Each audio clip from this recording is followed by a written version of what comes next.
अब देखिए, राष्ट्रपति से जाकर के मिले हैं विदेश मंत्री, गृह मंत्री। पाकिस्तान का जो कुछ करना है वो कीजिए। पीओके को क्या आप हिंदुस्तान का हिस्सा नहीं मानते हैं? अरे जान दे देंगे इसके लिए। वो अलग अलग देशों से भीख मांग रहा है। भिखारी कब तक भीख मांगेगा स्नेहा, बताइए। अगर वो व्यापार कर रहे हैं तो उन्हें पता होना चाहिए कि उनकी अर्थव्यवस्था में भारत का कितनी बड़ी भूमिका है। उसी तरीके से जिस तरीके से इजराइल चुन चुन कर बदला ले रहा है, ऐसे ही बदला लेना है। नमस्कार। योगी और मोदी दोनों ने ही अल्टीमेटम फिलहाल दे दिया है। पाकिस्तान में जितने भारतीय हैं उनको भारत बुलाया जा रहा है और भारत के पाकिस्तानियों को खदेड़ा जा रहा है। जिस तरीके की हाई लेवल मीटिंग चल रही है फिलहाल, मामला यहाँ पर साफ है कि कुछ बड़ा होने जा रहा है।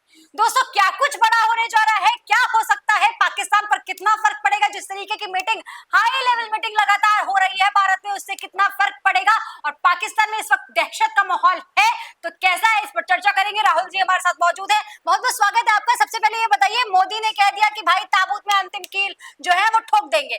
मोदी वहां बिहार में पहुंच रहे हैं, कह रहे हैं भाई अब जो आतंकिस्तान है बेसिकली उसको हम जड़ से उसका सफाया करेंगे। क्या मायने निकल कर आते? देखिए, मायने बिल्कुल साफ है। मायने तो उसी दिन पता चल गया था जिस दिन ये कायराना हरकत उन घुसपैठियों ने, आतंकवादियों ने वहां पर जाकर के की थी पहलगाम में। स्नेहा, भारत आज वो पहले वाला भारत नहीं है कि उसको कुछ सोचना पड़ेगा कुछ करने से पहले। और सबसे बड़ी बात यह है कि भाई विश्व के जो सबसे बड़े नेता हैं, सबसे बड़े देश के जो नेता हैं, अमेरिका के राष्ट्रपति हैं चाहे वो रूस के हैं, अगर वो कह रहे हैं कि मोदी जी ठीक है आपके साथ में कीजिए जो कुछ करना है, भारत के लिए सुनहरा मौका है। इससे पहले अमेरिका गए थे जब पीएम मोदी, तो साफ साफ ये कह दिया था कि भाई बांग्लादेश का जो कुछ करना है प्रधानमंत्री जी आपके हाथ में है, जो कुछ करना है कीजिए। अब पाकिस्तान का जो कुछ करना है वो कीजिए। अच्छा, ये उस घटना के बाद में जिस तरीके से लगातार जो घेराबंदी की जा रही है, और जैसा कि आपने अपने शुरुआती संबोधन में कहा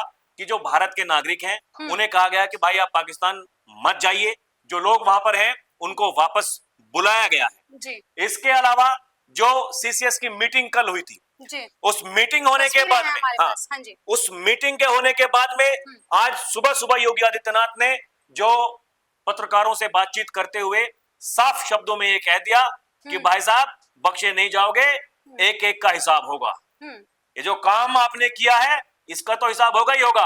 और ये आतंकवाद आखिरी सांस ले रहा है। नहीं, यहाँ पर जिन लोगों ने हमला किया है उनका अंत नहीं होगा, यहाँ पर आतंकवाद का अंत होगा।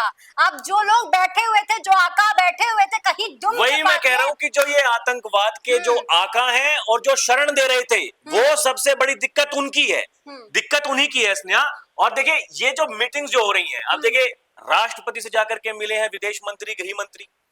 सरकार ने जो 5 बड़े फैसले कल ही ले लिए थे सीसीएस की मीटिंग के बाद में, ठीक, हम लगातार दर्शकों को बता रहे हैं और हाई लेवल मीटिंग्स चल रही हैं। अभी देखिए जो ऑल पार्टी मीटिंग बुलाई गई है, सर्वदलीय बैठक, वो उसमें गृह मंत्री और जो रक्षा मंत्री हैं वो उसमें बता रहे हैं कि भाई साहब हमारी क्या प्लानिंग है, हम क्या करने वाले हैं। बाद में सबूत ना मांगा, बाद में सबूत मत मांगिएगा, हम पहले से एकदम स्पष्ट है जो हमें करना है।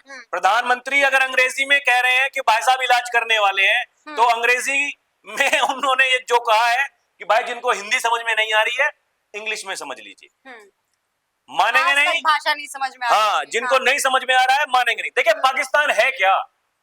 पाकिस्तान एक भारत से निकला हुआ देश है। भारत ने फिर उस पाकिस्तान के टुकड़े कर दिए, बांग्लादेश अलग से बना दिया जी। इस बांग्लादेश की इतनी औकात नहीं है जितनी वो बात करता है, खासकर वहां यूनुस जो बैठा हुआ है। और आप पाकिस्तान को ही ले लीजिए, जिस तरह के उनके जो सेना प्रमुख हैं, उनकी जो भाषा शैली है, वो पहले आईएसआई के प्रमुख रह चुके हैं, ठीक, और वो जो जिहादी वाली भाषा का इस्तेमाल कर रहे हैं, भाई कब तक चलेगा ये? इलाज तो आपको करना पड़ेगा। और इससे बेहतर कोई मौका हो नहीं सकता। आपको पीओके भी वापस लेना है। इस पीओके का जिक्र कब से कर रही है? अगर अमित शाह भरी संसद में खड़े होकर के ये कह सकते हैं पीओके को क्या आप हिंदुस्तान का हिस्सा नहीं मानते हैं, अरे जान दे देंगे इसके लिए, इसका मतलब है कि उनकी नीयत है, उनकी नीयत है, उन्हें करना था। और अब पाकिस्तान ने एक मौका दे दिया है। पीओके भी वापस आएगा। देखिए भारत के लिए कितना सुनहरा अवसर है कि पूरा विश्व साथ दे रहा है और भारत कह रहा है कि भाई हम आतंकवाद से निपटने के लिए तैयार हैं। देखिए जब भी कभी पाकिस्तान से लड़ने की बात जब आती थी स्नेहा, तो एक चीन का हमेशा डर भारत को रहा है। इसमें कहने में कोई गुरेज है नहीं, क्योंकि भारत अगर पाकिस्तान से लड़ता तो साथ में चाइना से भी उसे लड़ना पड़ता। एक साथ में आपको दो देशों से लड़ना पड़ता। लेकिन चाइना को पहले ही इतना उलझा दिया ट्रंप साहब ने, उनको ये पता ही नहीं लग रहा है कि भाई हमारे देश में क्या होगा, हमारे देश का क्या होने वाला है। वो पहले ही बौखलाया हुआ है। अर्थव्यवस्था वहां एकदम टारगेट पे है, पता नहीं क्या होगा आने वाले दिनों में, क्या नहीं होगा। चाइना कुछ करने वाला है नहीं। चाइना कहा भाई साहब ठीक है, दो हाथ जोड़ते हैं, जो आपको करना है कीजिए। ठीक, ट्रंप ने कह दिया, पुतिन ने कह दिया, जो कुछ करना है कीजिए। अब जैसा कि मैंने कहा कि पीओके इससे बेहतर मौका कोई हो नहीं सकता। ठीक है, और ये जो जंग जो छिड़ी है, अगर पूरे अलर्ट मोड पे है पाकिस्तान, और पाकिस्तान को ये समझ में नहीं आ रहा है कि भाई साहब आने वाले दिनों में हमारे साथ में क्या होने वाला है। ये तस्वीरें देखिए कि पाकिस्तानियों की आंख में नहीं पहुंचेगा भात अगर भारत ने उठा लिया ये कदम। ये मीडिया में जो खबरें ये चल रही हैं, लोग जो ये कह रहे हैं, इसका मतलब साफ साफ ये है कि आने वाले दिनों में क्या होने वाला है पाकिस्तान के साथ। पाकिस्तान पहले ही भीख मंगा है, वो अलग अलग देशों से भीख मांग रहा है। भिखारी कब तक भीख मांगेगा स्नेहा, बताइए जी। भाई जब तक उसमें हिम्मत होगी थोड़ी बहुत, जब तक उसके शरीर में जान होगी तब तक तो वो भीख मांगेगा।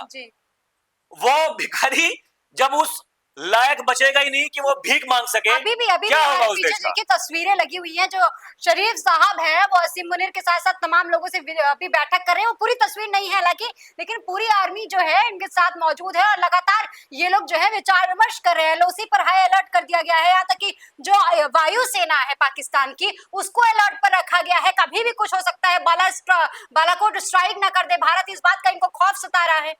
देखिए जो भारत ने पहले किया वो तो करेगा नहीं। हर बार एक नया तरीका होता है, ठीक है, और हर बार एक नए जोश के साथ में काम किया जाता है। आपको याद होगा जब हमास ने इजराइल पर अटैक किया था, तो इजराइल ने तुरंत नहीं अटैक कर दिया था, कुछ समय लिया था। मेरे ख्याल में 7 तारीख को अटैक हुआ था, 23 तारीख को 23 तारीख को इजराइल ने फिर जो पहला वार है अपना तब किया था। तब से लेकर के आज तक लगातार ताबड़तोड़ वहां पर हमले हो रहे हैं। जी। किसी से रुकने वाला है नहीं, किसी की पूछने वाला है नहीं। जी। अब लोग यही कह रहे हैं, हमास के स्टाइल में अगर ये जो वारदात है वहां पर हुई है, एक कृत्य वहां पर जो हुआ है घिनौना, उसी तरीके से जिस तरीके से इजराइल चुन चुन कर बदला ले रहा है, ऐसे ही बदला लेना है। और अब की बार ऐसा इलाज करना है कि भविष्य में आप कभी सोच ना सकें कि आप भारत की तरफ आप उंगली उठाकर भी कभी देख ना सके कि भाई साहब हम कुछ भी करने से पहले कम से कम 1000 बार तो आप सोचोगे। और दिक्कत देखिए, ये आतंकवादी संगठन, इनसे दिक्कत नहीं है, दिक्कत वहां की सेना से।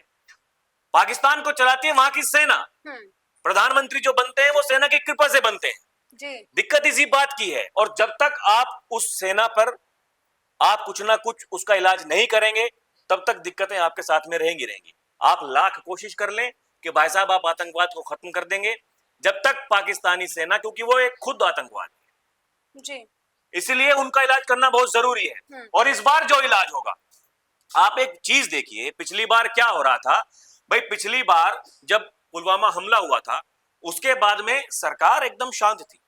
370 अगर हट रही थी तो 370 के हटाने के समय एक सन्नाटा सा था, पता ही नहीं लग रहा था कि भाई क्या होगा क्या नहीं होगा। आप देखिए ना, जो आक्रामकता है नेताओं के भीतर, जिस तरीके से प्रधानमंत्री भरी सभा में ये कह रहे हैं, पूरी दुनिया को संदेश दे रहे हैं, इसका क्या मतलब हो सकता है? ये कोई छोटी बात है? जी नहीं, बिल्कुल नहीं। ये कोई छोटी बात तो है नहीं। ऐसा तो है नहीं कि भाई साहब आप किसी को खुश करने के लिए ये कह रहे हैं। दर्द होता है, दर्द इसलिए होता है क्योंकि जो जम्मू कश्मीर की आप बात कर रहे हैं, आपने वहां से 370 का खात्मा किया, आपने वहां पर चुनाव करवाए, विधानसभा चुनाव ही नहीं, जो निकाय चुनाव हैं और जो दूसरे चुनाव हैं वो भी आपने वहां पर कराए। लोगों को एक भरोसा हो रहा था कि भाई कश्मीर बदल रहा है, कश्मीर के हालात अब पहले वाले नहीं है, टूरिज्म वहां का बढ़ रहा था। इस साल सबसे ज्यादा टूरिस्ट वहां पर पहुंचे हैं। साल दर साल जो लोगों का पहुंचने का आंकड़ा है, वहां की जो अर्थव्यवस्था है वो सालों साल मजबूत होती जा रही है। तो लोगों को एक भरोसा, आपने उस भरोसे को तोड़ा है। आपको कैसे बर्दाश्त कर लिया जाएगा? किस तरीके से सोच सकते हैं आप? ये कोई छोटा मामला तो है नहीं। ऐसा नहीं है कि कहीं चुनाव होने हैं, चुनाव नहीं होने हैं। जम्मू कश्मीर में 5 साल चुनाव नहीं होंगे। लोकसभा के चुनाव 4 साल बाद होंगे, जब प्रधानमंत्री का चुनाव होगा जी। ये चुनावी राजनीति नहीं है स्नेहा, ये बिल्कुल साफ है। आपने जो किया, आपने चोट किया है, हम दोगुनी तेजी से चोट करेंगे। ऐसी चोट करेंगे, जिंदगी भर याद रखेंगे। और कहीं ऐसा ना हो कि पाकिस्तान का जो मैप है वही बदल जाए जी। ऐसा भी हो सकता है। ये जो बार बार ये जो न्यूक्लियर धमकी जो देते हैं, ये गीदड़ धमकी कब तक देते रहेंगे आप जी? आप क्या कर लेंगे? भारत के एक शहर का नुकसान आप कर देंगे, अरे पूरे पाकिस्तान का क्या होगा? है कितना बड़ा पाकिस्तान? पाकिस्तान अपने आप को ही नहीं संभाल पा रहा फिलहाल। मैं वही तो कह रहा हूँ, भीख मांगते फिर रहे हैं पूरी दुनिया के सामने। भाई साहब, संकट उन पर है ही, उन पर बिजली का संकट है, उन पर खाने का संकट है, उनकी अर्थव्यवस्था चरमरा गई है। जैसे कि हम बार बार बोलते रहते हैं अपने दर्शकों को, वो किस चीज का व्यापार कर रहे हैं। आज भी जब वो फैसला ले रहे हैं कि वो भारत के साथ अपना व्यापार खत्म करेंगे या रोक रहे हैं, तो वो बताएं जरा कि वो किस चीज का व्यापार कर रहे हैं। अगर वो व्यापार कर रहे हैं तो उन्हें पता होना चाहिए कि उनकी अर्थव्यवस्था में भारत का कितनी बड़ी भूमिका है। अगर भारत ने आपसे सामान खरीदना बंद कर दिया तो आपके पैसों पर पल रहे जो आतंकवादी हैं वो खत्म हो जाएंगे, पाकिस्तान की जो आवाम है वो खत्म हो जाएगी, ना पानी मिलेगा ना खाना मिलेगा। देखिए, पहले की बात, अगर हम विदेशी कूटनीति की बात करें तो आज से 4-5 महीने पहले का जो माहौल था कुछ अलग था जी। बिल्कुल सबको पता है अमेरिका प्रशासन क्या कर रहा था। पैसे बांट करके जो भारत है, भारत के आस पड़ोस के जो देश हैं, वहां राजनीतिक अस्थिरता करने के कितने प्रयास किए गए सब जानते हैं। अच्छा, अब क्या हो रहा है? अब बौखलाहट इस बात की है, जो पैसा जो बाहर से आ रहा था, जो फंडिंग जो हो रही थी, ये जो जितने जो एनजीओ जो बन गए थे, ये पूरा का पूरा जो मामला चल रहा था, पूरा प्रोपेगेंडा था पूरा। हाँ, दुकान जो चल रही थी वो दुकान सारी बंद होने लगी। ठीक है, अब आप क्या करेंगे? अब आप यही करेंगे जो आप पहले से करते आ रहे थे। ठीक, अब आप सोच रहे हैं कि आप इस तरीके से काम करके और ये बदनाम करने की कोशिश करेंगे। अरे आप धर्म पूछ के मार रहे हैं भाई, धर्म पूछ के मार रहे हैं। एक बार हम भी मार लेते हैं, उसके बाद दोबारा से यूएन में जाकर रोते रहेंगे। सोचिए ना आप कितना बड़ा, मतलब उन्होंने सोच करके ये जो काम जो किया है। भाई 100 करोड़ हिंदू रहते हैं इस देश में, 80% आबादी है। आप इसी देश में आकर के ये पूछ रहे हैं आप हिंदू हैं तो आपको मारेंगे। उसकी जो पत्नी है वो ये कह रही है मुझे भी मार दीजिए। बोला तुम्हें नहीं मारेंगे, चाहिए मोदी को बताइए। अरे आपकी इतनी हिम्मत हो गई, आप देश के प्रधानमंत्री को बोलेंगे, उनको जाकर के बताइए। प्रधानमंत्री चुप रहेंगे, ऐसे हाथ पर हाथ रख के बैठेंगे, सोचेंगे क्या होगा भाई, क्या करना क्या नहीं करना है। बात साफ है दोस्तों कि जो पाकिस्तान फिलहाल धमकियां दे रहा है कि वो भारत से व्यापार खत्म हो जाएगा, और इस तरीके की मीटिंग करके एलओसी पर हाई अलर्ट करके, वायुसेना को हाई अलर्ट करके ये बताने की कोशिश कर रहा है कि भारत के खिलाफ वो तैयार है, तो भारत इस बार कुछ ऐसा करेगा। पहले उसने पानी की चोट कर दी है, उसने अटारी बॉर्डर जो है वो बंद कर दिया, जिससे उनका व्यापार पूरी तरीके से ठप हो जाएगा। लेकिन अब जो मीटिंग हो रही है वो ये बता रही है कि अब पाकिस्तान के खिलाफ भारत रुकने वाला नहीं है, और इस बार एक ऐसी चोट दी जाएगी, एक ऐसा जोरदार वॉर किया जाएगा जिसका जवाब ना पाकिस्तान के पास होगा, ना आने वाली 100 जो उनकी जनरेशन है वो उसका जवाब ढूंढ पाएंगे। इस खबर में फिलहाल के लिए इतना ही, लेकिन दोस्तों आप जरूर बताइएगा कि पाकिस्तान और भारत के खिलाफ ये जो तमाम चीजें चल रही हैं उस पर आपके क्या कुछ विचार है, कमेंट सेक्शन में लिखकर जरूर बताइएगा। इस खबर में फिलहाल के लिए इतना ही, देखते रहिए डीएनपी इंडिया, हर खबर भरोसे के साथ।